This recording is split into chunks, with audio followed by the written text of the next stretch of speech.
Hey guys, Snoozy here, and today we're going to be going over kind of a weird one. We're going to be going over the Warcry Barbarian, also known as the Singer, the Crier, a few different names for him. This will be on Project Diablo 2, which is a free mod you can download if you own Diablo 2 Lord of Destruction. Highly recommend it. I actually prefer it over Diablo 2 Resurrected. But this build also kind of sort of works on D2R. You'd have to change all the items and the stats, and it's a lot different. So I really wouldn't worry about it too much if you're going to play Diablo 2 Resurrected. But if you're going to play Project Diablo 2, this is a really fun build, especially if you like Nova Sorceresses. So first things first is our strength and dexterity. You're going to need a lot of strength on this build if you're planning to use the same gear that I am. Essentially, your strength should just be enough so you can use your gear. Doesn't do anything else for us, just equip gear. Since I am playing hardcore on this character, we did go for the max block. So make sure you put on enough dexterity to get your max block, and the rest will go into vitality. Nothing for energy. One of the things I did struggle with this build was dealing with my resistances, oddly enough, which is weird because you get a bunch of default resistances just for being a barbarian. Now, in order to get your strength this high, this is more for the end game, you are going to use Engima for this. So you don't need this much strength when you're first starting out. In fact, I don't recommend it unless you're playing like softcore where you don't care if you die. So first things first, we're going to go into the gear. We are using Grandfather for this because it is 2 to all skills, and then it also gives us 3 to Warcry, which is our main ability. On top of that, we're getting 80 life, 20 to all attributes, which helps with your max block. The rest of this really doesn't matter. The reason I went with Corrupted is because I struggled with resistances, and inside those jewels are going to be all res jewels. Actually, inside of here, I have another Grandfather with 4 sockets where I plan doing more of the all resistance jewels, and then maybe something like mana or life on kill. I just haven't gotten around to it yet. Next up, Enigma, which really helps with your strength. Mine rolled pretty poorly, I would think. I didn't really math it out, but it seems on the low side. You're going to want something like an Archon plate. It has resell value that way because other classes can use an Archon plate. If you're sure you're not going to re-roll, you could probably use something a little bit higher strength. Keep in mind, you're going to need quite a bit. I mean, Grandfather takes 189, and our helmet takes 174 and 185 for the shield. So you're going to need a lot of strength, but I like the Archon plate. It's got decent defenses, and it has resell value you can use on the other characters. For the helmet, we're going to use a Halberd's Rain. Probably mispronounced that. The masteries don't really matter. Get a +3 if you can. The big things are the Battle Cry and Battle Orders. This was actually kind of expensive when I bought it, so I kind of got the cheapest one. On top of that, the other thing you want to look for is the physical damage. Try to get that as high as possible.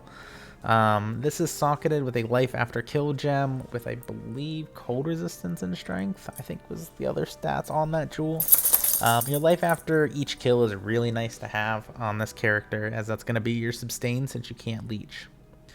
For the amulet, you're just going to be using a Barbarian or Battle Cry, War Cries, Castrate amulet to make sure you hit your breakpoints.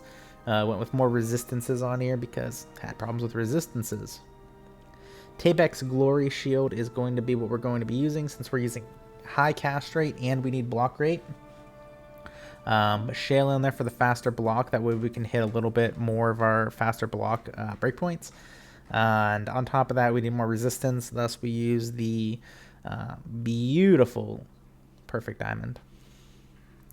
Mage Fist for your gloves. You could also really use anything with cast rate. That's really all we're looking for here. Man on kill would be really nice if we get that corruption.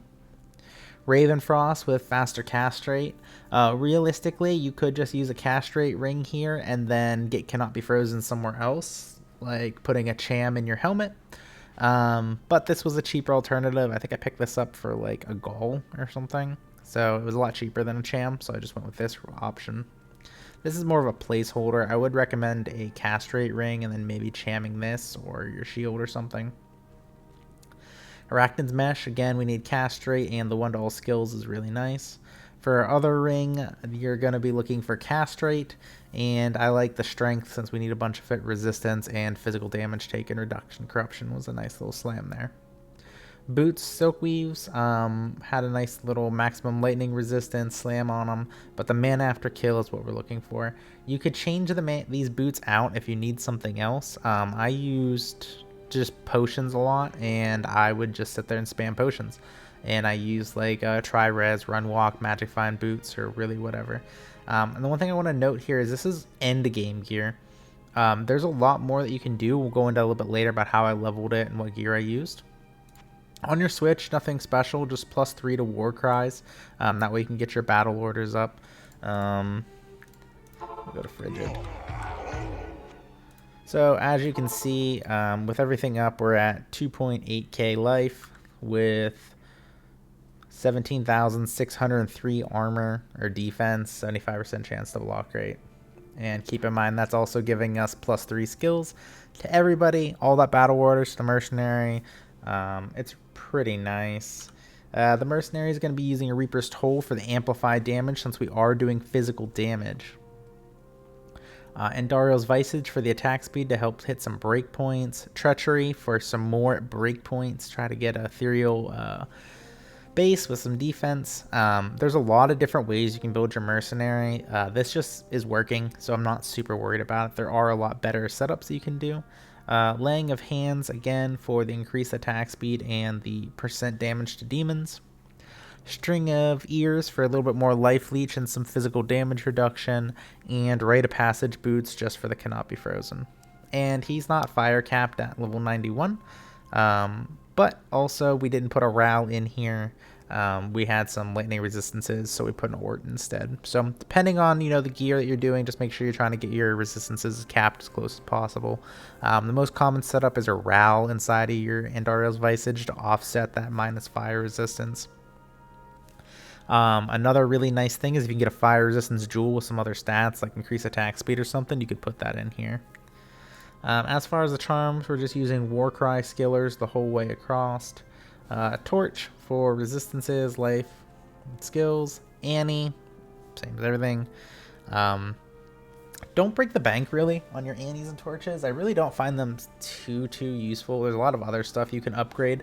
Honestly, I usually just get kind of the lowest rolls possible, but maybe I try to bump up the resistances just in case I'm struggling a little bit.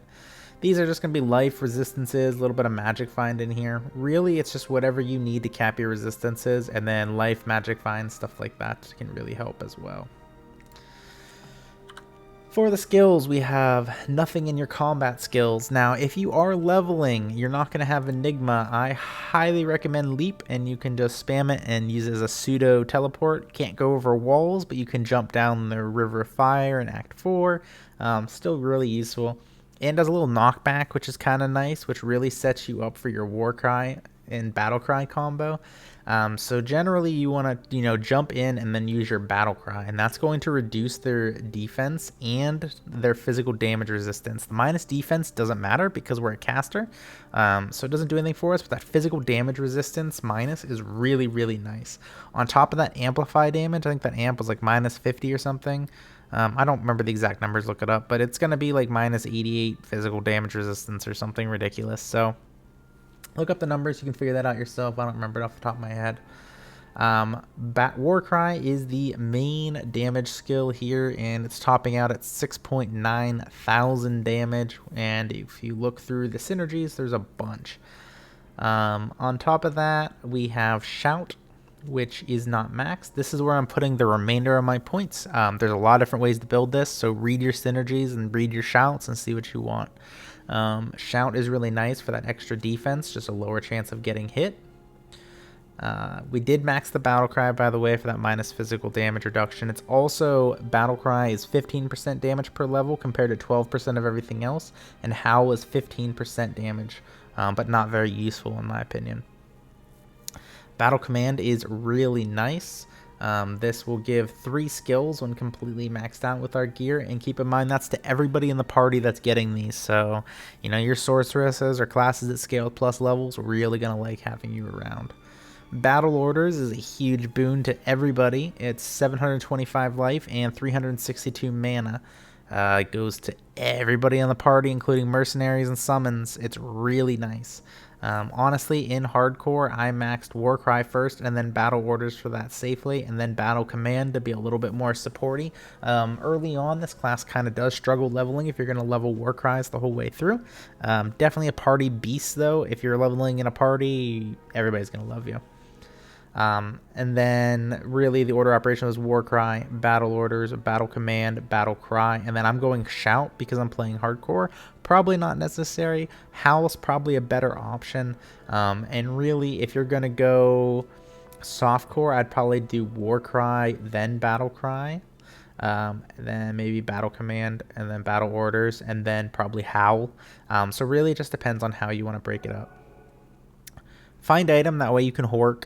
The way I saved up and actually got my Enigma on hardcore was just going into Trav. You can use leap to get over almost all the obstacles except for the one section of walls, and you just kill them over and over, and then when they're dead, you use find item, and it gives you another chance for more items. And once you get your Enigma, you can go straight into pretty much everything. Enigma is a huge upgrade, a huge quality of life. Even though it is nerfed on Project D2, it's still fantastic. Combat masteries, we have a bit of an oopsie here. This is what happens when you're in too early of a respec. Do not get throw mastery. Seriously, it literally does nothing for you. It's a wasted point, but I don't feel like paying a gall rune for a token to respec for 1 point. Do not get throwing mastery. The rest of these are just 1 point wonders. Combat reflexes, a little bit of life. Iron skin, a little bit more armor. Increased speed and run. Kind of nice, and increased resistances. This is the free resistances I was talking about a little bit earlier. Really nice to have, and it's 58 resistances, and even then I was still struggling a little bit, so very, very nice to have. 1 point in all of these, no points in throwing mastery. Just pretend that's not there. As far as some alternate gear, I used Heart of the Oak instead of Grandfather for a very long time. I didn't get the Grandfather until after I got the Enigma. While leveling, or before I got the Enigma, my gear was pretty different.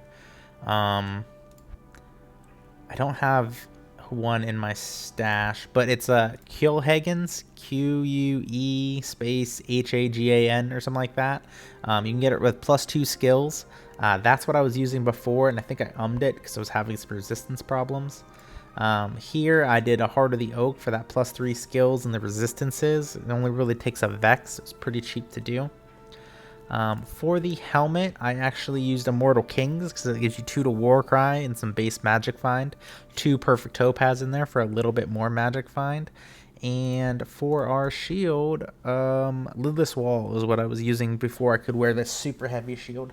It takes like 185 strength to wear the shield I'm wearing, so without Enigma, that's a pretty big ask, especially in hardcore, in my opinion at least. So Lidless Wall did me pretty good. I used a +1 for a long time, and then I got a +2, either really cheap or I found it, I don't remember, and I just kind of upgraded that way. So that's some really budget options for leveling, and I mean, level 41 requirement for the Lidless Wall, put a perfect diamond in there for some more resistances. If you're really struggling, +3 war cries if you don't need the cast rate. You can shop these in Hell, by the way, really easy. From what's her name, Mala or whatever up here. Oopsies. However you pronounce her name. She sells them right here pretty often. The easiest way to shop these, by the way, if you're not aware on Project D2, is get a map. And you can just open it next to her, and then if she doesn't have it, you just go in the map and then pop back out, and it'll reset her shop, and then you can just look again and just keep doing that. Make sure you do it in a game that's not ending, that way you have a long time to do it. It probably took me 20 minutes to shop 2 of them, maybe. That's pretty easy. I used, for low level, I just used a Crystal Sword Spirit +1 skills with a little bit of cast rate. Paired with a Lidless, that did fine. Your breakpoints are a little difficult. Is 105 strength, or I'm sorry, 105 faster cast rate for Warcry. Realistically, you're probably going to sit at 63 for a while. That will get you through most of the game.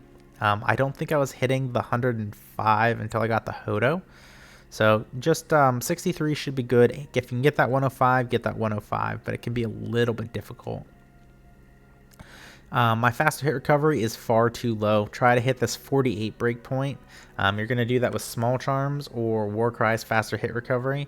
That's going to be my next purchase upgrade. I just really wanted to showcase this character in case it died, since it's on hardcore, because I won't be remaking it. I'll be probably playing something else because I have quite a bit of time in this guy. Yeah, but you want to hit at least the 48. If you can manage to hit the 86 with some corruptions, great, but 48 should be good. You're going to want about 50 block rate. And that is going to be your faster block rate is what we're talking about here. Super helpful. And make sure you get your breakpoints. With that shale in here helps get you all the way there. So realistically, you can just use a Tabex with a shale and you'll get your breakpoints for the faster block. Cuts some of the frames down. Pretty nice. Really, that's it for the Barbarian. You can level, like I said. It's more of a supporty character, especially lower on. I think you could probably level throwing. Throwing sounds like it'd be pretty good, and I think in the past people were saying you could go double swing and frenzy if you'd rather do more of a melee barbarian to level up. This character on hardcore, I did Warcry, but I did, you know, Trist runs into tombs, cows, ancients, into Bale. So I was pretty much in parties the whole time. So I went more of a supporty route, like I was saying. Max Warcry, Battle Orders, Battle Command, Battle Cry is the order I went. But you can really go any of these, whichever we want. If you're going full support party, I'd probably recommend that order. If you're softcore, maybe not Battle Orders, maybe Battle Command to get the plus skills. But if you're in a party of the Sorceress, that Battle Orders is really nice just for that extra mana too, that they're going to be doing to teleport you through the campaign if you're like on a day one going through or whatever. So with that said, we'll just do a brief detail. So you're always going to want to swap to your Javelins, which are those +3 Warcries, so you can get a +6. Because if you realize here, we're only going to get 2 skills and nothing. So 6 is higher than 2. And then you're just going to teleport in and do that and scream a bunch. So in case you didn't realize, it's kind of hard to tell. You're going to teleport, Battle Cry, which is this. Then you're going to Warcry, which is the red one. Warcry is your main damage.